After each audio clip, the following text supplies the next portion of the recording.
श्री गणेशाय नमः। स्वागत है दोस्तों आप सभी का भक्ति सागर चैनल में। दोस्तों आज हम मंगलवार व्रत कथा लेकर आए हैं। मंगलवार व्रत उन जोड़ों द्वारा रखा जाता है जो पुत्र प्राप्ति की इच्छा रखते हैं। अन्य लाभों में भी परिवार में खुशी शामिल है। जो लोग ज्योतिष में विश्वास करते हैं वह मंगल ग्रह से जुड़े हानिकारक प्रभावों को कम करने के लिए इसका उपवास रखते हैं। मंगलवार का पूरे दिन का उपवास होता है। भक्त जो मंगलवार का उपवास करते हैं वह केवल एक ही समय भोजन लेते हैं, जिसमें आमतौर पर गेहूं और गुड़ से बना कोई भी भोजन शामिल होता है। अधिकांश हिंदू बिना अंतराल के 21 मंगलवार तक उपवास रखते हैं। मंगलवार उपवास हनुमान और मंगल को संतुष्ट करने के लिए है, जो इस दिन पर शासन करते हैं और जिसके इसका नाम पड़ा है। मंगल को एक परेशानी निर्माता माना जाता है और उपवास बुराइयों और समस्याओं को दूर करने के लिए किया जाता है, जो हमारे रास्ते में बिखरे हुए हैं और खुशी का रास्ता बनाते हैं। इस व्रत के पीछे मूल मान्यता ये है कि भगवान हनुमान अपने भक्तों को जीवन में आने वाली कठिनाइयों से उबरने में मदद करते हैं, खासतौर पर मंगल ग्रह के हस्तक्षेप से होने वाली कठिनाइयों से। इसके अलावा पुत्र प्राप्ति की इच्छा रखने वाले जोड़े भी इस व्रत को सख्ती से पालन करते हैं। भगवान मंगल 9 ग्रहों में से नवग्रहों में से एक है। उन्हें अंगारक और कुंज नामों से भी जाना जाता है। उन्हें पृथ्वी या भूमि पृथ्वी देवी का पुत्र माना जाता है। वह शक्ति, वीरता और साहस से जुड़े हैं। भगवान मंगल धर्म के रक्षक और जीवन के उद्देश्य है। गणेशम पुराण के अनुसार एक बार हिरण्याकश्यपु के बड़े पृथ्वी का अपहरण कर लिया था। पृथ्वी देवी को उससे मुक्त कराने के लिए भगवान ने बराह रूप धारण किया था। भगवान ने हिरण्याक्ष का वध किया और पृथ्वी देवी को मुक्त कराया।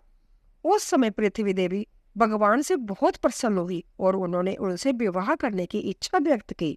बराह अवतार के समय भगवान की चमक आकाश में हजारों सूर्य के समान थी। वह असहनीय थी। तब भगवान ने पृथ्वी देवी की इच्छा पूरी करने के लिए सुंदर और मौलिक रूप में प्रकट हुए। उन्होंने विवाह किया और 1 वर्ष तक अकेले रहे। उनके जहां मंगल का जन्म हुआ। और शिव पुराण के अनुसार एक बार जब भगवान शिव अपने निवास कैलाश पर्वत पर गहन ध्यान में लीन थे, तो उनके माथे से पसीने की 3 बूंदें निकली और धरती पर गिर गई। उन बूंदों में से एक बहुत सुंदर शिशु प्रकट हुआ, जो लाल रंग का था और जिसके 4 हाथ थे। भगवान शिव ने बालक को पालन पोषण के लिए पृथ्वी देवी भूमि को सौंप दिया। बालक का नाम बोम रखा गया, क्योंकि उसका पालन पोषण और लालन पालन भूमि अर्थात पृथ्वी ने किया था। बोम जब बड़ा हुआ तो उसने काशी जाकर भगवान शिव की घोर तपस्या की। भगवान शिव ने उसे मंगल लोक प्रदान किया, जो शुक्र लोक से भी श्रेष्ठ है। यही बोम सौर मंडल में मंगल ग्रह के नाम से प्रतिष्ठित हुआ। भगवान मंगल के 4 हाथ हैं और वह त्रिशूल और गदा को हथियार के रूप में धारण करते हैं। जय लाल आभूषण पहनते हैं। भगवान मंगल की पूजा करने से त्वचा रोग, कर्ज और दरिद्रता आदि से मुक्ति मिलती है। भगवान मंगल का रतन लाल मूंगा है और उनका दिन मंगलवार है। वह दक्षिण दिशा में संरक्षक है। आइए दोस्तों कथा का श्रवण करते हैं। एक बार एक ब्राह्मण का बेटा था। उसकी शादी कम उम्र में ही कर दी गई थी। वह अपनी पत्नी को वापस लाने के लिए अपने ससुर के गांव गया। उसके ससुराल वालों ने उसका दिल से स्वागत किया और उसे खाने के लिए बेहतरीन व्यंजन दिए। लड़के ने अपने ससुर से कहा, कृपया अपने बेटी को मेरे साथ भेज दीजिए। मेरी माँ बीमार है, उसकी देखभाल करने वाला कोई नहीं है। ससुर ने कहा, जय तो ठीक है, पर हमने उसे कपड़े और पैसे देने की पूरी तैयारी नहीं की। लड़के ने कहा, हमारा परिवार इतना गरीब नहीं है कि हर बार ऐसे प्रस्ताव स्वीकार कर ले। तुम अपनी बेटी को मेरे साथ भेज दो। लड़के की सास ने फिर आपत्ति जताई और कहा, मेरी बेटी अभी अभी शादी करके आई है और बहुत सुंदर है। वह सोने के गहने पहनेगी। यात्रा के दौरान उसकी सुरक्षा की गारंटी कौन लेगा? लड़के ने कहा, मैं उसकी रक्षा करने के लिए काफी बहादुर हूँ। मेरा मांसल शरीर देखो। सास ने कहा, जय मांसल शरीर नहीं बल्कि मन है जो हमारी रक्षा करता है। लड़के ने कहा, मुझे बिना दिमाग के मत समझो। ससुर और सास ने दामाद के साथ कुछ देर तक बहस की और आखिरकार अपनी बेटी को उसके साथ भेजने पर सहमत हो गए। युवा पति पत्नी दोनों गांवों की ओर यात्रा शुरू की। मंगलवार का दिन था।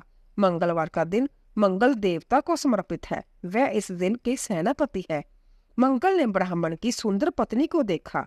ऐसी सुंदरता देखकर वह चकित रह गया। वह जादू टोना जानता था। उसने ब्राह्मण के बेटे का वेश बना धारण किया और लड़के के से कहा, वह मेरी पत्नी है। तुम कौन होते हो उसके साथ जाने वाले? उसे मुझे दे दो, नहीं तो मैं तुम्हें मार डालूंगा। ब्राह्मण का बेटा अपने जैसे ही एक आदमी को देखकर घबरा गया। उसने कहा, तुम एक भूत हो, तुम एक धोखेबाज हो। वह मेरी पत्नी है, मैं उसे तुम्हें कैसे दे सकता हूँ? महिला दोनों के बीच अंतर नहीं कर सकी।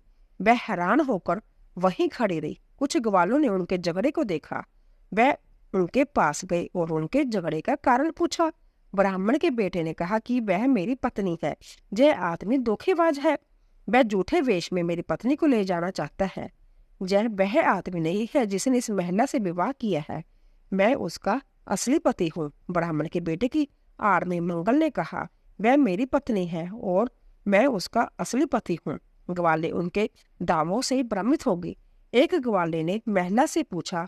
महिला ने कहा, मेरी शादी बहुत छोटी सी उम्र में हो गई थी। मैंने बहुत सालों के बाद पहली बार अपने पति को देखा है। मैं दोनों में अंतर नहीं कर सकती। मामला और भी पेचीदा हो गया। एक ग्वाले के मामले की गंभीरता को बांप लिया। वह देख सकता था कि उनमें से एक आत्मा है। वह जानता था कि एक ऐसी आत्माओं से कैसे निपटना है। उसने कहा, एक टोंटी वाला मिट्टी का बर्तन ले आओ। मैं इस महिला को उसके असली पति को सौंप दूंगा। उन्होंने एक कच्चा करवा या टोटी वाला बर्तन मंगवाया। ग्वाले ने कहा, यह महिला उस व्यक्ति की है जो इस बर्तन में इसकी टोटी से प्रवेश कर सके। ब्राह्मण पुत्र ने कहा, ये अन्याय है, मैं इस गड्ढे में प्रवेश नहीं कर सकता।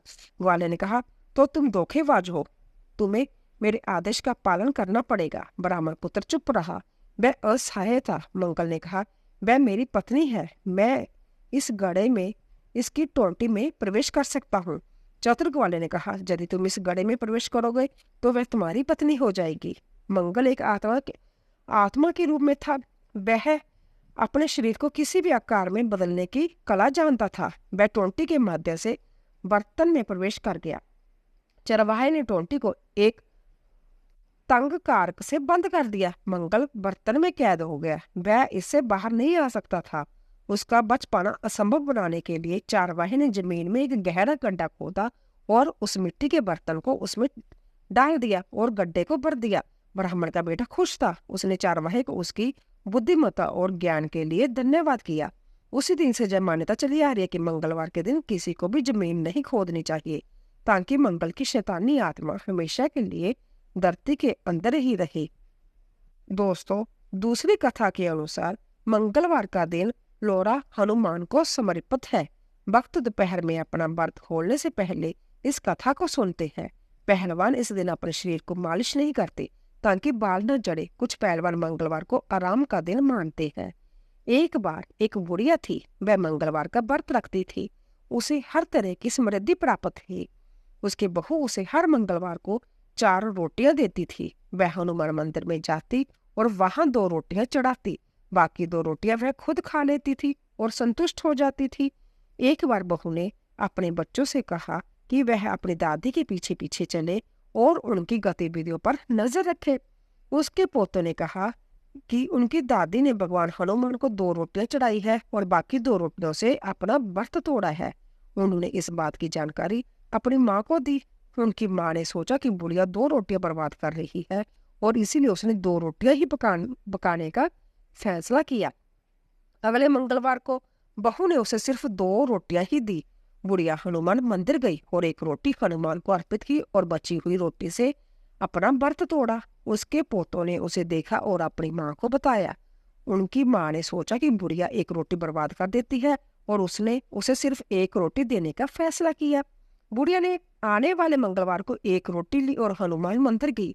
उसने आधी रोटी भगवान हनुमान को चढ़ाई और बाकी आधी रोटी से अपना व्रत तोड़ा।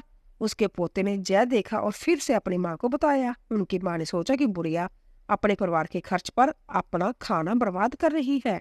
उसने मंगलवार को उसे कोई रोटी न देने का फैसला किया। बूढ़ी औरत खाली हाथ हनुमान मंदिर गई। उसके पास चढ़ाने के लिए अब कुछ भी नहीं था। भगवान हनुमान एक छोटे लड़के के रूप में उसके सामने प्रकट हुए और कहा, हे बूढ़ी माँ, तुम्हें क्या तकलीफ है? बूढ़ी औरत ने पूरी कहानी छोटे लड़के को सुनाई। छोटे लड़के ने कहा, तुम इस मंदिर के पीछे अपनी एक झोंपड़ी क्यों नहीं बना लेती? मुझे अपना बेटा समझो, मैं तुम्हारे लिए भोजन की व्यवस्था करूंगा। ऐसे परिवार के साथ रहने का क्या फायदा जो अपने बुजुर्गों की परवाह नहीं करता। बुढ़िया सहमत हो गई और झोंपड़ी में रहने लगी। हर रोज छोटा लड़का उसके लिए एक मग भर दूध और एक लोटा चीनी और मक्खन चूरमा मिलाकर लाता था। अब उसका जीवन बहुत सुखी और शांतिपूर्वक था। बुढ़िया की बहू दिन व दिन गरीब होती जा रही थी। गरीबी के कारण घर में अनचाहे झगड़े होने लगे। उनके पास खाने के लिए अब बहुत कम था। एक दिन उसने अपने बच्चों से कहा, अपनी दादी के पास जाओ और देखो कि वे क्या करती है। बच्चे अपनी दादी के पास गए। बुढ़िया ने उनका स्वागत किया।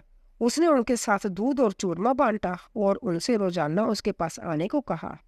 बच्चे अपने घर वापस गए और अपनी माँ को पूरी बात बताई।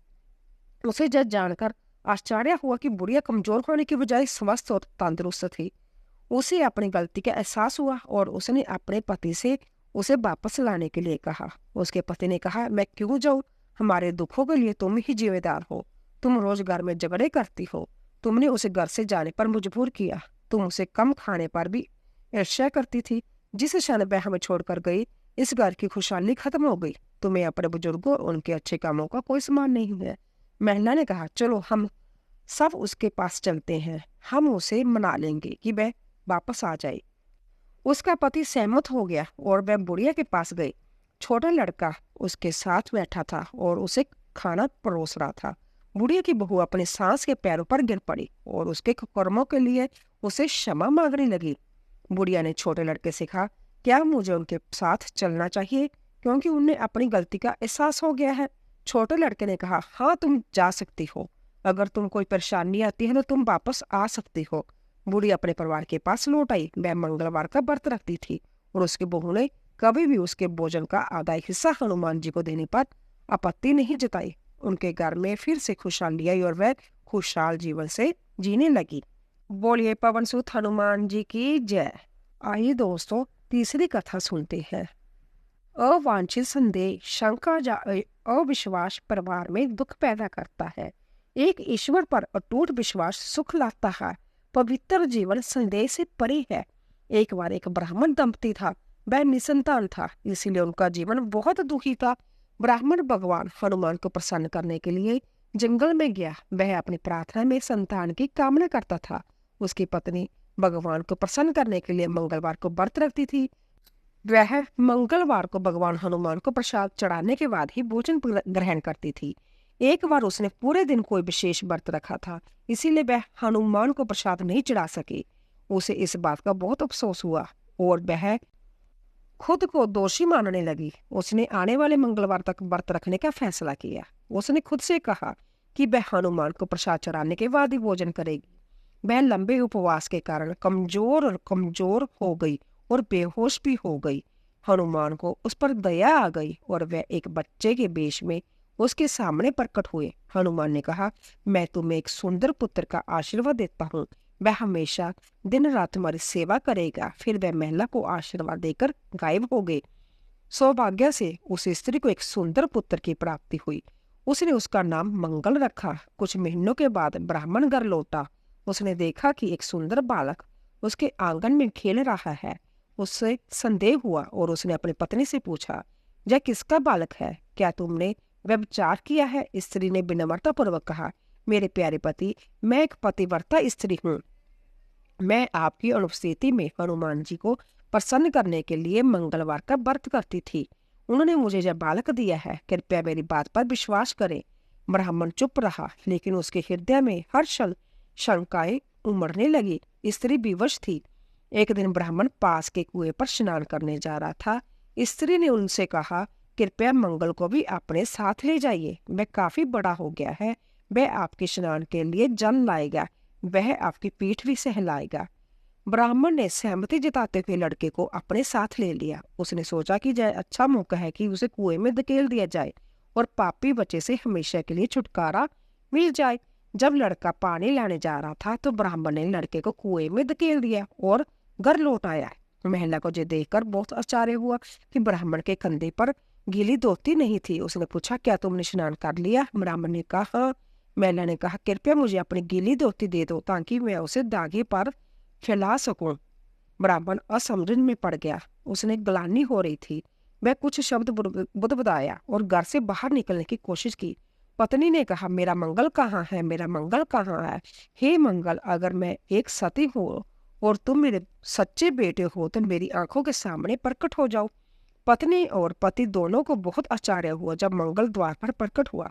उसने अपनी माँ को गले लगाए और अपने पिता के पैर छुए। तभी भगवान हनुमान ने ब्राह्मण के सपने में आकर कहा, हे बेचारे प्राणी, मैंने तुम्हें पुत्र का वरदान दिया है और तुम अपनी पत्नी पर व्यभिचार का संदेह कर रहे हो। तुम्हें इसके लिए खेद होना चाहिए। ब्राह्मण को अपनी गलती का एहसास हुआ। उनकी पत्नी ने नियमित रूप से मंगलवार का व्रत रखा। इसके बाद से वह सुखी जीवन जीने लगे। ऐसा कहा जाता है कि जो कोई भी इस कथा को पढ़ता या सुनता है या किसी को सुनाता है और नियमित रूप से व्रत रखता है, भगवान हनुमान उसे बाजू के बुरे प्रभावों से बचाते हैं और सभी सुख प्रदान करते हैं। बोलिए संकट मोचन हनुमान की जय। आइए दोस्तों, हनुमान चालीसा सुनते हैं। श्री गुरु चरण सरोज रज निज मन मकुर सुधार, बरनौ रघुवर बिमल जस जो दायक फल चार, बुद्धिहीन तन जाने के सिमरो पवन कुमार, बल बुद्धि विद्या दहु मोहे हरियो क्लेश विकार, सियावर राम जय जय राम। जय हनुमान ज्ञान गुण सागर, जय कपीसति हु लोक उजागर, राम दूते अतुलित बल धामा, अंजनी पुत्र पवन सुत नामा, महावीर विक्रम बजरंगी, कुमिति निवार सुमति के संगी, कंचन वरण विराज सवेसा, कानन कुंडल कुंचित केसा, हाथ वज्रो ध्वजा विराजे, कांधे मूंज जनेऊ साजे, शंकर सुवन केसरी नंदन, तेज प्रताप महाजगबंदन, विद्यावान गुण अति चातुर, राम काज करवे को आतुर, प्रभु चरित्र सुने को रसिया, राम लखन सीता मन बसिया, सूक्ष्म रूप धरि स्याही दिखावा, विकट रूप धरि लंक जरावा, भीम रूप धरि असुर सहारे, रामचंद्र के काज सवारे, लाए सजीवन लखन जी जाए, श्री रघुवीर हर्षि उर लाए, रघुपति की ने बहुत बड़ाई, तुम मम प्रिय भरते समभाई, सहस बदन तुमरो यश गावे, अस कै श्रीपति कंठ लगावे, सनकादिक ब्रह्मादि मुनीषा, नारद शारद सहित ईसा, जम कबीर दिक्पल जहाँ ते, कवि कोविद कह सके कहाँ ते, तुम्हें अपकार सुग्रीवा कीना, राम मिलाए राजपत दीना, तुमरो मंत्र विभीषण माना, लंकेश्वर वे सब जग जाना, जुग सहस्रन जो जन परवानु, लील्यो ताहि मधुर फल जानु, प्रभु मुद्रिका मैल मुख माही, जल्दी लांगे गए अचरेज नाही, दुर्गम काज जगत के जेते, सुगम अनुग्रह तुमरे तेते, राम दुआरे तुम रखवारे, होत न आज्ञा बिन पैसारे, सब सुख ले तुम्हारी शरण, तुम रक्षक काहू को डरना, आपन तेज स्मारो आपे, तीनों लोक हाँकते कांपे, भूत पिशाच निकट नहीं आवे, महावीर जब नाम सुनावे, नाशे रोग हरे सब पीरा, जपत निरंतर हनुमंत बीरा, संकट ते हनुमान छुड़ावे, मन करम वचन ध्यान जो लावे, सब पर राम तपस्वी राजा, तिनके काज सकल तुम साजा, और मनोरथ जो कोई लावे, सोई अमित जीवन फल पावे, चारों जग प्रताप तुम्हारा, है प्रसिद्ध जग उजारा। साधु संत के तुम रखवारे, असुर निकंदन राम दुलारे। अष्ट सिद्धि नवनिधि के दाता, असवार दीन जानकी माता। राम रसायन तुमरे पासा, सदा रहो रघुपति के दासा। तुमरे भजन राम को पावे, जन्म जन्म के दुख बिसरावे। अंत काल रघुपुर जाई, जहाँ जन्म हरि भक्त कहाई। और देवता चितना धरिए, हनुमंत से ही सब सुख करिए। संकट कटे मिटे सब पीड़ा, जो सिमरे हनुमंत बलवीरा। जय जय जय हनुमान गोसाई, कृपा करो गुरुदेव की नाई। जो शतवार पाठ करे कोई, छूटे बंदी मां सुख होई। जो जय पढ़े हनुमान चालीसा, होए सीधी साखी गौरीसा। तुलसीदास सदा हरि चेरा, कीजिए नाथ हृदय में डेरा। पवन तनय संकट हरन, मंगल मूर्ति रूप। राम लखन सीता सहित, हृदय बसोसुर भूप। सियावर राम जय जय राम, मेरे प्रभु राम सीताराम। बोलिए पवन सूत हनुमान की जय। तो दोस्तों, आशा करती हूँ कि आपको हमारी कथा अवश्य पसंद आई होगी। प्लीज जाने से पहले कमेंट बॉक्स में जय सिया राम अवश्य लिखिए। आप सभी का धन्यवाद।